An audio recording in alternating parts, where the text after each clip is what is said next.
Oh yeah, I felt like this because he was being a little bitch. Hello and welcome. I'm your host, Mary Landgraf. One of the most puzzling and confusing things that a woman can experience when dating is meeting a man who is good looking and funny and just a total sweetheart. And he's really generous and kind. Even with all these characteristics that you've told yourself were your big turn-ons, you don't want to have sex with this guy. There's no attraction there. What's up with that? Why don't you want him? When you look at him, and I'll say in quotes, on paper, he's everything that you've ever wanted. And yet, you don't want him. And a lot of times what happens is we'll blame ourselves because we think, oh, I'm just being too picky. What's wrong with me? And then we try to force a relationship by continuing to go out on awkward dates with him or whatever that looks like for you, because that's what it looked like for me. I was continuing to date somebody that I was not into, and that never felt good to me. And I'm sure it didn't feel good to him either. And when you have a dating history like I did, and I know many of you do because you've contacted me since the start of this podcast, thank you. I love hearing from y'all. And you've shared that, like me, you were attracted to guys that were dark and had these really just awful, sad backgrounds. And somehow that comes across to us as manly, masculine, and well, just sexy as hell. You know, these bad boys. This dynamic I'm talking about, though, it isn't just because you're so into bad boy behavior that you can't recognize a good guy when you see one. What I'm talking about today is nice guys. Like, what is a nice guy? And why don't we want to have sex with them? Nice guys are approval seekers in contrast to a bad boy, or maybe somebody we'd call a jerk, who is somebody assertive to the point of being aggressive. He's not centered or peaceful or relaxed. He's not playful. And the men that we want to date, I'll call great guys. He's assertive, but he's also peaceful, playful, and balanced. And what I mean when I say balanced or centered is this man is in control of his emotions. He knows how to maintain a stable, healthy mental and emotional state. He responds appropriately to situations, so he maintains his cool and calm without ever being overwhelmed or reactive, even when things aren't going his way.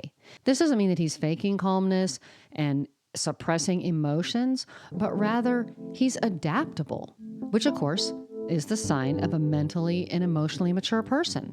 So does that mean that we like men who are jackasses or who are unkind, aggressive, or rude? No, it doesn't.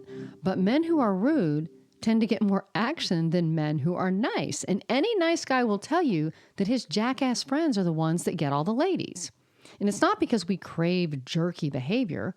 He's demonstrating confidence. And that's an attractive characteristic, even if that person is being a bit of a jackass. This is because on a primal level, someone confident is displaying power, and that's sexy. Confident men, whether they're emotionally healthy or not, are good at seducing women because they're not afraid to put themselves out there and take a risk. And if you're not interested, they'll just walk away and move on to the next woman because this man is not seeking your approval. But a nice guy, if you're not interested, instead of moving on, he'll keep trying to win your approval. The nice guy constantly demonstrates approval-seeking behaviors because he lacks confidence and he doesn't have a stable emotional center or self-control. That's what causes him to reach out and seek your validation. Instead of being empowered and knowing from within himself that he's worthy, he's in constant need of outside validation. All the gifts, the calls, the texts, the favors are him trying to prove to you that he's good enough. And that is just not a turn on. He'll do things for you when you're not even dating to try to win you over, to change your mind.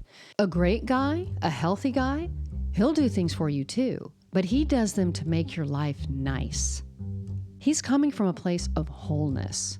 He knows that this is just how you treat someone that you care about, who returns your feelings. His thoughts are, I do things because I feel good knowing that the woman I care about, the woman I love, I want her to have these things. I want her to feel cared for and loved by me. Where the guy who is an approval seeker is doing it only so you will like him. And that's weak. And we see it for what it is, even if we can't name it, it feels off to us. And often, if you reflect back on past situations like this, you're like, oh yeah, I felt like this because he was being a little bitch. So think about how it feels to date a man where you know he's into you and you feel good about him, but he's not chasing you down. He gives you space to wonder about him and to wonder what he's doing and how he's doing, as opposed to the nice guy who predictably texts you every morning, noon, and night.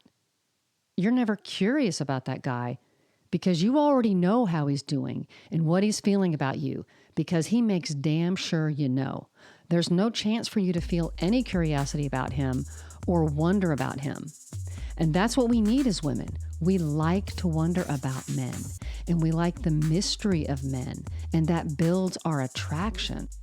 We also need the emotional room to think about things and play with them in our minds and explore on our own. Maybe you're not aware of that, but that's part of what builds our attraction. Nice guys are so concerned with how you feel about them. They aren't secure enough to let you be free or to give you any time to make up your own mind, or the time to change your mind about him, or time and opportunity to meet another man. And it's not because we're not attracted to men who are kind and have good hearts and are generous and loving and giving. It's not that at all. But we want a man who does that from the right place, where he's doing things based on his sense of inner security, confidence, self-worth, like all that good stuff. He's not coming to you looking for you to fill up this hole that he has in his heart. Back in the day, I had this one client that I quit seeing because my attraction for him on a scale of 1 to 10 was a 2. And the only reason it was that high was because I charged him so much money. And I remember we were on our 6th weekend trip together, and I was already so over him. And I don't recall exactly what happened right before this, but I do remember that we were at dinner, and I just remember looking at him across the table and saying to him, "You never give me a chance to reach out to you in any way. I feel like I'm constantly energetically fending you off." And by that, I meant that he was always asking me what I thought about him and our time together. Like, how do you feel about me? Do you like my hair? What do you think about my new shirt? Did you notice that it's your favorite color? And remember, he was paying me and he was acting like this. And I mean, I kind of have to laugh because it's just such a crazy position to be in.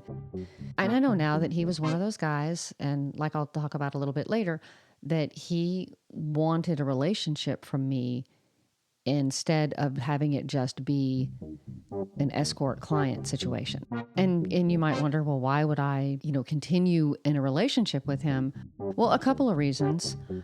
Number one is that he was very intelligent and I enjoyed talking with him. We had a really good intellectual connection. And the second factor was greed. At that time, I hadn't yet figured out that no amount of money was worth seeing somebody if I didn't like them and we didn't get along.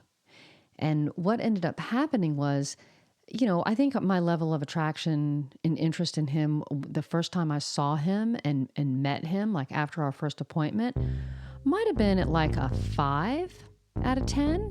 And then it just kept plummeting further and further and further because he was smothering me emotionally. Like I kept trying to find something interesting, find something attractive about him. But no matter what I did, because he wouldn't allow me, and I'll use the word again, space to come to him. And I know that might sound weird, but also I think that there are those of you listening who understand what I'm saying, because he was just always like so close up on me. That's how I felt, that I needed breathing room. And that just wasn't available. And so instead of continuing to put up with that, I decided no amount of money was worth it, and I just stopped seeing him. And I'm so grateful that I learned that lesson over time. It took me a while, but as I said, he made it where I wasn't able to do my part as the escort to be flirty or bring up topics of conversation that I found stimulating. He was so consumed with taking over the conversation because I think that he was just afraid of what I might say when I was left up to my own devices. And that ended up backfiring on him because I got really angry with him and I told him that I just couldn't see him anymore because he was driving me crazy. And he was really confused and hurt by my reactions because he thought that he was doing the right thing. But really, he was just being controlling. And nobody likes to be controlled. And this guy, I mean, Lord have mercy. But I think without my continuing on with this explanation of what was going on, you get the idea that because he didn't allow me the time and the space to wonder about him and what might be going on in his life or whatever, just the tiny bit of attraction that I had for him, he killed it. In most situations, though, I was able to maintain a decent level of attraction with most of my clients because I didn't see them except maybe once or twice a month. And the ones that I saw more often, I would become bored with. And I was starting to dread seeing them because they were too fucking nice. And of course, in this situation, it was confusing for these guys because we were having sex and they thought that meant that I thought they were special. It never occurred to them that I was hanging out and having sex with them because it was my job. And so I felt like I was being smothered emotionally because they didn't understand. Like they didn't get the deal. But why was that a turnoff? Why would I be turned off by men being so nice to me and being very generous? I mean, they're my client, right? So that's a little bit different because that was not part of the arrangement I had with them. And it was not that eventually we would be boyfriend and girlfriend. It was just a business transaction as far as I was concerned. Sometimes when I'm saying these things out loud, I hear myself, it's like, damn, that sounds so cold. It really does. Because I guess it was. But for you, because your situation is most likely different, they're not transactional and you're meeting people and you're dating people because you're hoping that it can turn into something more. And so, of course, you want to have a man that's nice to you. And you want to have a man that's generous and giving gifts if you're into that. But when they do too much, it doesn't feel good. We're taught that men love freedom and they need to sow their oats and that women are happy settling down with one partner for life and monogamy suits us so well and, all this kind of stuff. And I'm not saying that can't be true. But women like freedom just as much as men do. And when men smother us with this mentally and emotionally and psychically, the reason we're turned off is because we feel like someone is trying to trap us. But we often only talk about men feeling that way. And there's some great male dating coaches that address this very topic. And I think it's great because it's so true and it helps men learn to stop being so nice and backing off. They talk to men about giving a woman her space. They say it all the time, give her space, because confident men give women space. And sometimes we feel like they're giving us a little too much space. Like they don't get back with us as soon as we would like them to. But it's not because they're playing a game. It's not because they're being a jerk. It's sometimes men just have a different timetable in their heads than we do. And then we wonder, why isn't he getting back with us? And we're like, oh, he's just being a turd. And he's not being a turd. He's just not getting back with you when you think he should. And then when he does get back with you, you're like, oh my gosh, you feel so good because it allows you to have some mystery and build some attraction for him. A confident man gives you the space to wonder. Okay, I hope that was helpful. I love y'all so much. Bye for now.